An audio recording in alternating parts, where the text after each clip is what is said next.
Paz do Senhor, meus queridos, pastora Ângela Bartolazzi falando com você. Meus amados, nós queremos hoje falar de uma palavra tão linda com você. Está escrito em Mateus, capítulo 17. Nós estamos fazendo essa leitura e nós queremos ler os evangelhos, Mateus, Marcos, Lucas e João, para que possamos juntos crescer na palavra de Deus, crescer no conhecimento, na sabedoria, crescer espiritualmente. Então vamos, queridos, ler a palavra de Deus, que ela é incrível. Mateus capítulo 17. 6 dias depois, tomou Jesus consigo a Pedro, Tiago e João, seu irmão, e os conduziu em particular a um alto monte, e transfigurou-se diante deles. E o seu rosto resplandeceu como o sol, e as suas vestes se tornaram brancas como a luz. E eis que lhes apareceram Moisés e Elias, falando com eles. Pedro, tomando a palavra, disse a Jesus: Senhor, é bom estarmos aqui.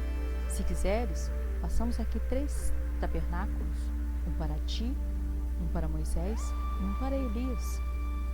Estando ele ainda a falar, eis que uma nuvem luminosa os cobriu, e a nuvem saiu uma voz que dizia: Este é o meu filho amado, em quem me comprazo. Escutai-o. E os discípulos, ouvindo isso, caíram sobre o seu rosto e tiveram grande medo. E aproximando-se, Jesus tocou-lhes e disse: Levantai-vos e não tenhais medo. Erguendo eles os olhos, ninguém viram senão Jesus.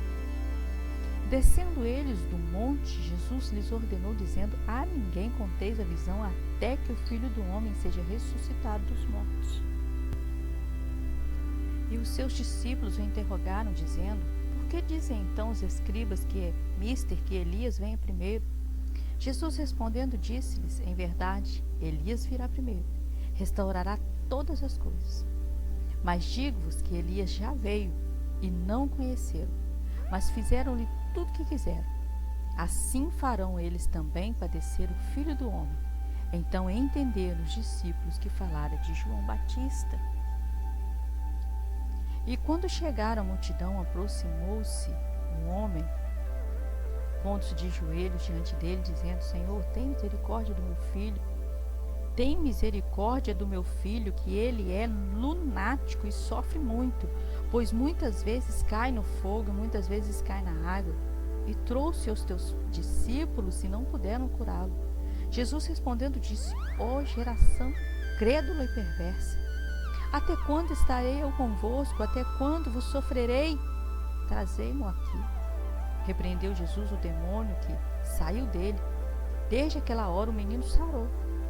Então os discípulos, aproximando-se de Jesus em particular, disseram: Por que não podemos expulsá-lo? Jesus disse: Por causa da vossa pequena fé.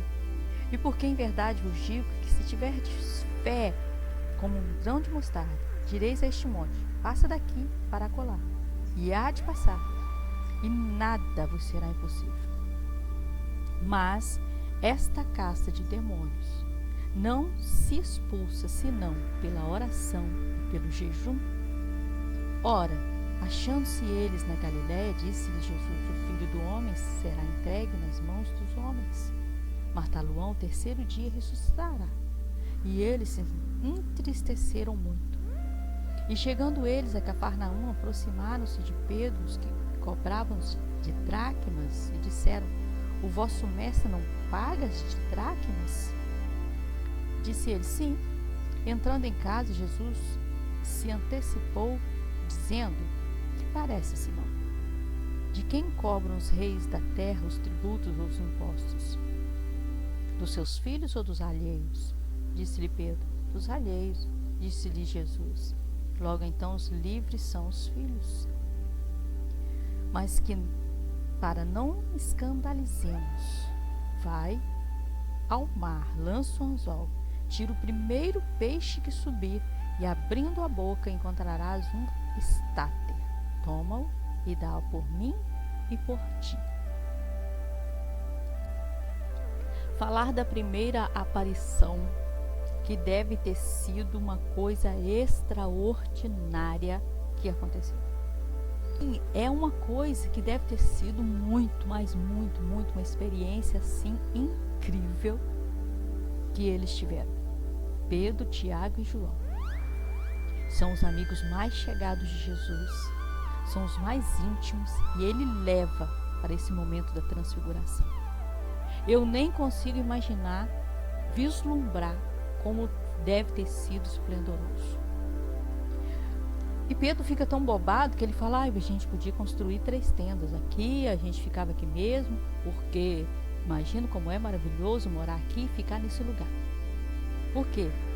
Aparece Moisés e Elias, a lei e os profetas, um representante das leis e o outro representante dos profetas, 2 grandiosos homens de Deus que foram incríveis, que foram assim homens extraordinários, que cumpriram um chamado de dar assim tremura na gente. O chamado de Moisés foi algo extremamente maravilhoso. Quem não desejaria ter um chamado como ele? Um chamado tão extremo, tão forte, tão grandioso. Um homem que abriu o mar, um homem que viu codornizes aparecer, um homem que viu coluna de fogo, um homem que viu as nuvens se moverem. Homem de Deus. E Elias, o grandioso profeta. Algo extraordinário. Então, eles ouviram falar de Moisés e Elias em toda a Bíblia antiga, né, na Torá. Eles sabiam de cor tudo que Elias e Moisés fizeram. Eles sabiam. Mas aí vê Elias e Moisés no meio daquela transfiguração e a limpeza que ficou a roupa de Jesus, a claridade que apareceu ali naquela transfiguração, foi algo que deixou todos eles espantados. E ainda aparece uma voz do céu dizendo quem é Jesus, dizendo que é para ouvir. Eu nem consigo imaginar, mensurar o que esses 3 homens desejaram ou sentiram naquele momento. Quando nós ouvimos a voz de Deus assim, tão, às vezes nem audível, né? Nós ficamos espantados porque nós temos certeza absoluta que foi Deus que falou, né? E aí eu quero falar com você que este capítulo 17 aqui, nessa transfiguração, é uma continuação da palavra do capítulo 16, no versículo final, versículo 28, que fala assim: em verdade vos digo que há alguns dos que estão aqui que não provarão a morte até que vejam o Filho do Homem no seu reino. Que é essa transfiguração, a visão que eles tiveram. Olha que coisa incrível. Jesus já está avisando alguns de vocês vão ter uma experiência extraordinária. E é o que nós queremos. Ter visões, ter uma vida de intimidade com Deus tão profunda. Nós queremos ouvir a voz de Deus audível, nós queremos ouvir a voz de Deus falando conosco. Assim, nós queremos ter essa certeza de que é Ele que está falando. Mas é só com intimidade. Só com intimidade com Deus. Não dá para ter vida com Deus sem ter intimidade. Sem oração, sem jejum, sem busca. Não tem como. E eu quero falar aqui com você também sobre esse jovem lunático. O demônio é expulso dele, e aí os discípulos querem saber por que não conseguiram. E aí, assim, versículo 21, ele fala assim: mas essa casta de demônios não se expulsa senão pela oração e pelo jejum. Então, eu quero convidar você a ter uma vida de jejum e oração. Sempre está jejuando. Por quê, meu querido?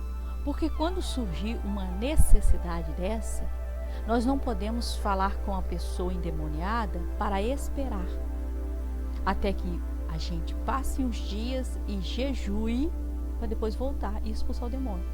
Então, para estarmos sempre prontos, nós precisamos ter essa vida de busca, de santidade, de jejum e oração, leitura da palavra. Eu já falei com você que a palavra de Deus, ela nos limpa. Cada vez que a lemos, nós vamos limpando de nós coisas que precisam sair. E aí nós vamos jejuando e orando, jejuando e orando, jejuando e orando. E o que o jejum faz?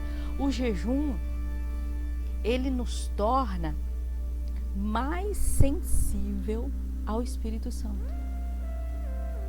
Porque quanto mais a gente se limpa de nós com o jejum nós estamos subjugando a nossa carne ao Senhor. Nós queremos estar mais próximo dele. Então o objetivo do jejum é se aproximar do Senhor. Então quanto mais nos aproximamos dele, mais nos limpamos de nós. E o objetivo é esse mesmo. Oração, jejum, palavra, é ficar limpo de nós e cheios do Espírito Santo. Menos carnalidade, mais do Espírito Santo. Porque aí nós vamos ouvir a voz do Espírito Santo, saber discernir que é Ele que está falando e obedecer. Está bem? Em nome de Jesus, vamos orar. Senhor Deus, nós queremos colocar diante do Senhor as nossas vidas. Pai, nós queremos ter intimidade com o Senhor. Nós queremos, ó Deus querido, ver a palavra do Senhor cumprindo em nós. Nós queremos ser cheios do Teu Espírito Santo, nós queremos ter intimidade com o Senhor e nós queremos, Pai, ter vida, andar no Espírito. Nós queremos ser guiados pelo Teu Espírito Santo, nós queremos ser direcionados pelo Teu Espírito Santo. Então alinha-nos ao Teu propósito, alinha-nos, ó Deus querido, à Tua vontade, para que possamos ter uma necessidade, uma vontade de orar, de jejuar, de ler a Tua palavra, de Te buscar. Em nome de Jesus. Meus queridos, se você ainda não entregou a vida ao Senhor Jesus, deixe Ele ser o seu guia até a eternidade. Deixe Ele guiar os teus passos. Deus abençoe sua vida, Deus abençoe seus passos, Deus abençoe tudo que você fizer, tudo que você tocar. Em nome de Jesus, fiquem na paz. Se você gostou desse vídeo, dê um like, curta, comente, compartilhe, ative o sininho para receber todos os vídeos novos que eu publicar. Obrigada, Deus abençoe sua vida.